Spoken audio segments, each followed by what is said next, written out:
الحمد للہ رب العالمین والصلاة والسلام علی سید الانبیاء المرسلین وسیدنا وحبیبنا وقرۃ اعیننا ومولانا محمد النبی الأمی الکریم وعلی آلہ وصحبہ اجمعین۔ اعوذ باللہ من الشیطان الرجیم، بسم اللہ الرحمن الرحیم۔ یا ایہا الذین آمنوا توبوا الی اللہ توبۃ نصوحا۔ اللہ رب العزت قرآن مجید فرقان حمید میں فرماتے ہیں کہ مومنو، خدا کے آگے صاف دل سے، پاک دل سے توبہ کرو۔ توبہ کے لفظی معنی لوٹنے کے اور رجوع کرنے کے ہیں۔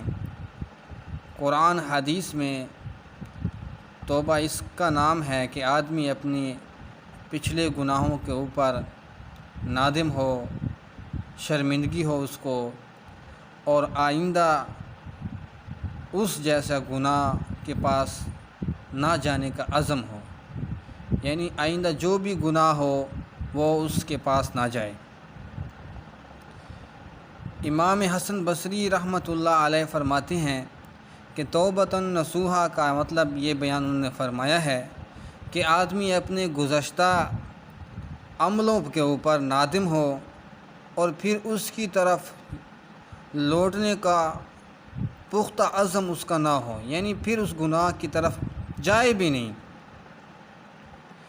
امام کلبی رحمۃ اللہ علیہ فرماتے ہیں کہ آدمی زبان سے استغفار کرے اور دل سے نادم بھی ہو، اور بدن و اعضاء کو آئندہ اس گناہ سے روکے رکھے۔ حضرت علی رضی اللہ تعالیٰ عنہ فرماتے ہیں کہ توبہ 6 چیزوں کا نام ہے، یعنی اس میں 6 چیزیں جمع ہیں۔ نمبر 1 یہ ہے کہ اپنے گزشتہ برے اعمال کے اوپر اس کو ندامت ہو۔ نمبر 2 جو فرائض اور واجبات اللہ تعالیٰ کے اس نے چھوڑے رکھے ہیں اس کو قضا کرے۔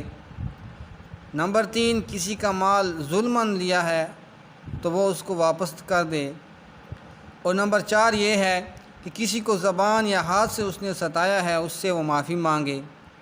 اور نمبر 5 آئندہ اس گناہ کے پاس نہ جانے کا اس کا پختہ عزم اور ارادہ ہو۔ نمبر 6 یہ ہے کہ جس طرح گناہ کر کے اس نے اپنے نفس کو اللہ کی نافرمانی میں دیکھا، اب وہ اپنے اس نفس کو اللہ کی اطاعت کرتے ہوئے بھی دیکھیں۔ دوسری آیت کے اندر آتا ہے کہ اللہ رب العزت فرماتے ہیں وَتُوبُوا إِلَى اللَّهِ جَمِيعًا أَيُّهَا الْمُؤْمِنُونَ لَعَلَّكُمْ تُفْلِحُونَ۔ اللہ رب العزت فرماتے ہیں اے مومنو، سب اللہ رب العزت کے سامنے، اللہ رب العزت کے آگے توبہ کرو تاکہ تم لوگ فلاح کو پہنچ جاؤ۔ اس آیت کا مطلب یہ ہے کہ اللہ تعالیٰ نے جن کاموں کا کرنے کا حکم دیا ہے اس کو کرو، اور جن کاموں سے اللہ رب العزت نے منع کیا ہے اس سے اپنے آپ کو روکو۔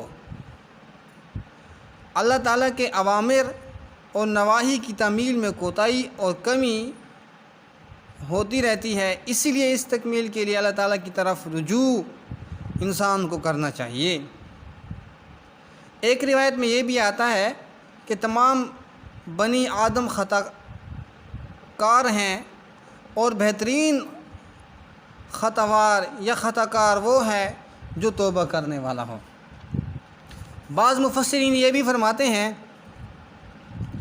کہ اس آیت میں جو خطاب کیا گیا ہے ان سے مراد وہ لوگ ہیں جو پہلے مشرکین میں سے تھے، اب مسلمان ہو گئے ہیں۔ اور بعض مفسرین اس کا یہ مطلب لیتے ہیں کہ اس میں کئی احکامات ہیں، آداب ہیں، اخلاقیات کو اختیار کرنے یا نہ کرنے کی ہدایت کی ہے کہ اس کو پورا کرنے کی کوشش کرو، اور نہ ہونے کے اوپر اللہ رب العزت سے توبہ اور استغفار کرو۔ اس کے علاوہ ایک اور آیت کے اندر بھی اللہ رب العزت فرماتے ہیں استغفروا ربکم ثم توبوا الیہ۔ اللہ رب العزت فرماتے ہیں اپنے پروردگار سے بخشش مانگو اور اسی کے سامنے توبہ اور استغفار کرو۔ اس آیت میں مفسرین کرام فرماتے ہیں کہ اس کے اندر دو اقوال ہیں جو معروف اور مشہور ہیں۔